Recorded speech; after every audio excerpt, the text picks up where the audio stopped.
I didn't miss Sub-2 because I was tired. I missed it because something inside me failed long before my pace did. No pain, no collapse, just a silent breakdown no one talks about. And once you see it, you can't run away from it. I remember the exact second I stopped my watch, not because it was dramatic, but because nothing was supposed to be wrong. 2 hours and change. No collapse, no cramps, no walking. I was still upright, still moving, still breathing. And that's what made it terrifying, because if something had exploded, I could have blamed it. But this felt like my body quietly pulling the plug without warning. On paper, I should have broken 2 hours. The math checked out, the workouts were done, the discipline was there. And yet, somewhere after an hour, something inside me started slipping. Slowly, silently, until I crossed the line knowing the truth before I even looked. That moment messed with my head. Not because I failed, but because I couldn't explain why. If you're watching this and you've ever finished a half marathon thinking, I don't understand what just happened, then stay with me. Because this story isn't about running harder, it's about uncovering the hidden failure no one talks about, the one that waits until you think you're safe. Quick pause.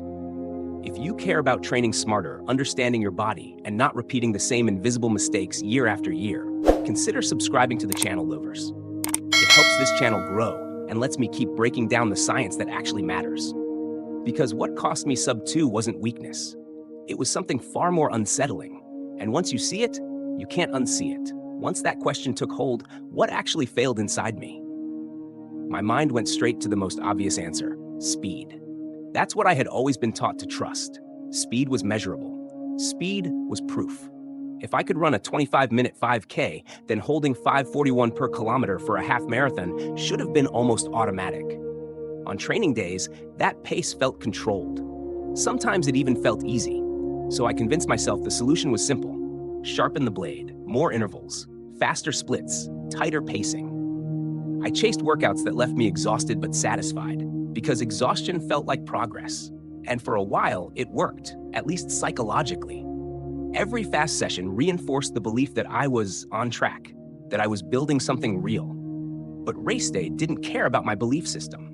The uncomfortable truth started to surface when I realized this wasn't a collapse of effort or courage. It was a contradiction. I had the raw speed, I had proven it over and over in short races. Yet the longer the distance stretched, the less that speed seemed to matter. That's when it hit me. Maybe Sub-2 isn't a reward for how fast you can run, but a penalty for how long your body can't hold itself together. That realization forced me to replay the race in my head, not from the finish line backward, but from the exact moment things began to feel subtly wrong. It wasn't dramatic. That's the part no one warns you about. Around the 1 hour mark, nothing breaks. The pace doesn't suddenly drop. The legs don't scream on the surface, everything looks fine. But inside, the cost of holding that pace quietly starts to rise. My breathing became sharper, more deliberate. My stride felt a fraction shorter, like it needed just a bit more effort to land. The same way, I glanced at my watch and saw my heart rate climbing, not spiking, just drifting upward, beat by beat. At first, I ignored it. I told myself this was normal, that this is what racing feels like when it gets real. But that's exactly the trap. What I didn't understand then was that this wasn't fatigue catching up, it was efficiency slipping away. The speed hadn't changed, but the price my body was paying for it had bought. The engine was working harder just to stay even, and that imbalance, pace steady, heart rate rising, was the first quiet signal that something deeper was already unraveling. I didn't feel myself failing, I felt myself leaking. That quiet leak pushed me down a rabbit hole, because once I saw the pattern, I needed to know what was actually breaking under the surface. That's when I learned about stroke volume, the amount of blood the heart pumps with each beat. And suddenly, the race made sense in a way it never had before. As the miles passed, my body was losing fluid, my core temperature was climbing, and the blood moving through my system was becoming thicker, harder to circulate. With less blood returning to the heart, each beat delivered slightly less oxygen to my muscles. Nothing catastrophic, just enough loss to matter. And when stroke volume drops, the heart has only one option: beat faster. That slow rise in heart rate wasn't a sign of weakness or panic, it was compensation. My heart was working overtime to deliver the same oxygen it used to provide effortlessly earlier in the race. I hadn't crossed a line yet, but I was burning matches without realizing it. The most unsettling part was this. I didn't lose the race when my pace finally fell apart. I lost it much earlier. The moment my cardiovascular system stopped being efficient and started surviving, I had trained myself to go hard. I hadn't trained myself to stay stable. Once I understood that my heart wasn't panicking but compensating, the next question became unavoidable. Why did my system need to compensate so early in the first place? The answer was uncomfortable because it pointed straight back at how I trained. Most of my runs lived in a place that felt productive. Not easy, not brutal, just hard enough to matter. I ran those miles with purpose, believing I was teaching my body to get used to race pace. In reality, I was teaching it something else entirely. That middle intensity, the gray zone, felt honest. It made me sweat. It made me tired. It made me feel like I earned the shower afterward. But physiologically, it was a dead end. I wasn't running slow enough to build a deep aerobic foundation, and I wasn't running hard enough to improve my ability to handle lactate. I was stressing my system without giving it a clear adaptation to make. The worst part is that this kind of training rewards discipline, not understanding. I showed up, I logged the miles, I checked the boxes, and every run quietly reinforced the wrong engine. I wasn't lazy, I wasn't inconsistent. I was training myself to rely on sugar and grit, two things that disappear right when a half marathon starts, asking real questions. That's when I realized the race didn't expose a flaw in my effort. It exposed a flaw in my assumptions. That shift in assumptions forced me to look deeper, beyond workouts and splits, down to the level where endurance is actually decided. That's where mitochondria entered the picture. Not as a buzzword, but as the missing infrastructure I had never truly built. These tiny structures inside muscle cells determine whether pace feels sustainable or expensive. They decide whether lactate becomes fuel or poison. And the brutal truth was this. I didn't have enough of them doing the heavy lifting late in the race. I had avoided the kind of running that builds them. The slow miles, the unglamorous pace where nothing feels impressive and the ego gets restless. I told myself those runs were optional, something beginners needed more than I did. But those easy miles are what teach the body to burn fat efficiently, to spare glycogen, to keep the aerobic system calm under load. Without that base, my body defaulted to sugar. And sugar is fast, but fragile. It works beautifully, until it doesn't. Somewhere around kilometer 16, I wasn't running out of willpower. I was running out of metabolic options. That realization reframed everything I hadn't failed because I lacked fitness. I failed because I built speed on top of an unfinished foundation. The race didn't punish me for being slow. It exposed that I had rushed the process. Once my fuel system began to fail, the breakdown didn't stay hidden for long. It started to show up in how my body moved. Around kilometer 17, I stopped looking like the runner I had been an hour earlier. My stride shortened without me deciding to change it. My feet stayed on the ground just a fraction longer. Each step felt heavier, less elastic, like the road was stealing energy instead of giving it back. I wasn't consciously slowing down yet. But my form was quietly unraveling. What I later understood was that this wasn't just muscle fatigue.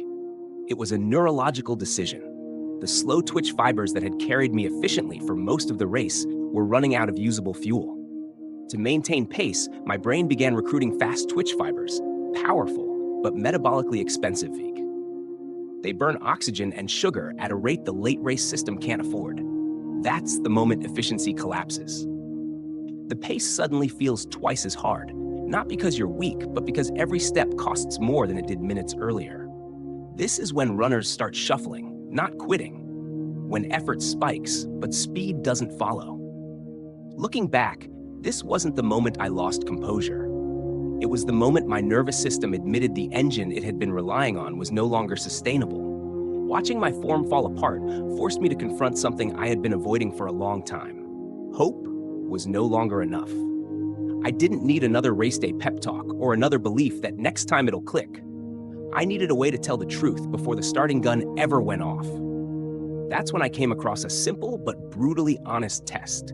2 5-kilometer repeats at goal pace, separated by a short jog. Nothing flashy, no heroics. The instruction was clear.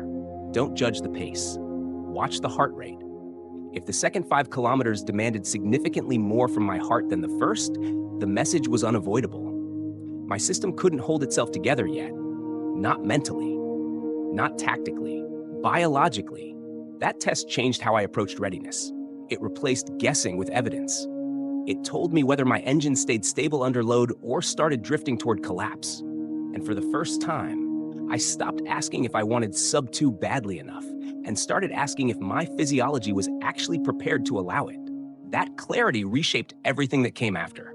Because once you stop lying to yourself about readiness, the path forward becomes surprisingly calm. Breaking Sub-2 stopped feeling like a fight against the clock and started feeling like a conversation with my own biology. The answer wasn't more speed sessions or deeper suffering. It was patience. It was building an engine that didn't panic when the race stretched past an hour, one that could stay efficient when the noise got loud and the easy solutions disappeared. I began training not to feel fast, but to stay stable, to protect stroke volume, to respect the slow miles that teach the heart how to work without drama. The goal shifted from proving fitness to preserving it. I'm still on that path, still rebuilding, still learning where my limits actually are. But here's what I know now. Missing Sub-2 doesn't mean you're broken. It means you uncovered the exact place your system needs time. And if you're willing to fix the engine instead of chasing the needle, the ending of this story doesn't have to stay the same. In the end, missing a goal like Sub-2 isn't just about running. It's a lesson in how we approach progress in general. Most of us are taught to push harder when things don't work, to add more effort, more intensity, more pressure. But sometimes the real breakthrough comes from slowing down enough to understand what's actually failing underneath the surface. This applies far beyond sport.